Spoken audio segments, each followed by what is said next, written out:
I don't have a genetic history of hair fall, मेरे dad के भी अच्छे खासे हेयर थे, but then I started this alopecia areata अलग अलग जगह। वो ऑटोइम्यून था या स्ट्रेस रिलेटेड था, because when it happened I remember that I was making this clinic and it was stressful time, and उसी समय वो चीज़ डेवलप हुई थी and I got like 6-7 patches thanks to doctor Pankaj. I am all right now. So I use minoxidil initially every day, then I taper down to, क्योंकि उसे dandruff बहुत हो गया था मेरे को। सो मिनॉक्सिडिल का प्रॉब्लम क्या है कि जब भी लगाता हूँ बिकम्स बहुत डैंड्रफ हो जाता है। Irritates the scalp. हाँ, इट इज स्कैल्प। तो अब मैं वीक में एक बार लगा रहा हूँ and you gave me some medication, I forgot the name, Tofacitinib. हाँ, Tofacitinib, JAK inhibitor. I took that and it was all right.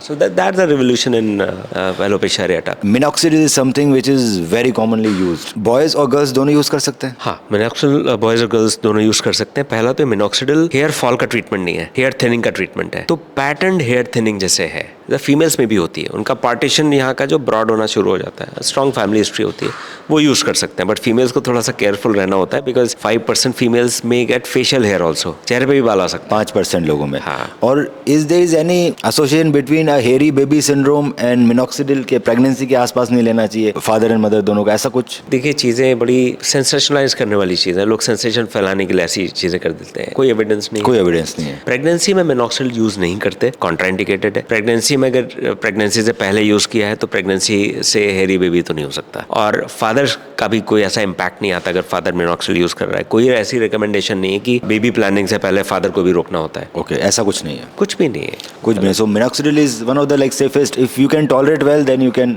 Absolutely safest, most economical. कैसे यूज करना चाहिए? They have to use every day या alternate day? What is go to regime? Ideally minoxidil तो daily use करना चाहिए। Daily use करना चाहिए। और अगर इतना डैंड्रफ हो रहा हो तो क्या करे इंसान? डेली शैम्पू करिए, क्लीन इट एवरी डे। नहीं, मैं अपने सवाल पूछ रहा हूँ क्योंकि मैं भी तो पेशेंट हूँ। So basically I started using minoxidil और मेरा पूरा टी शर्ट भर जाता था and it was big flakes coming, छोटे मोटे भी नहीं। So then what is the treatment of that? Scalp को क्लीन रखें, washing at least twice in a. तो इसमें मतलब यहीं पे डॉक्टर का रोल होता है कि आप first of all will see what kind of scalp is there, आपके स्कैल्प की स्किन कैसी है, accordingly will give you the formulation of minoxidil. अब मिनॉक्सिडिल के बहुत सारे फॉर्मुलेशंस हैं, अल्कोहलिक भी हैं, नॉन अल्कोहलिक भी हैं, एक्वस भी हैं, कुछ जेल बेस्ड भी हैं। तो स्कैल्प की स्किन को देख के हम डिसाइड करते हैं कि आपको कौन सा फॉर्मूला सूट करेगा। right. उसके अलावा देन विल सी कि आपके स्कैल्प का ऑयल सिक्रीशन कितना है, ऑयली स्कैल्प है, डैंड्रफ प्रोन है, स्कैल्प में इन्फ्लेमेशन तो नहीं है, अकॉर्डिंगली हम शैम्पू आपको रिकमेंड करेंगे। तो डर्मेटोलॉजी एक ऐसी ब्रांच है जिसमें चीजें आसान बहुत लगती हैं, लेकिन ये सबसे कॉम्प्लिकेटेड ब्रांच है क्योंकि इसमें डायग्नोसिस विजुअल है, आप देख के डायग्नोस कर सकते हो।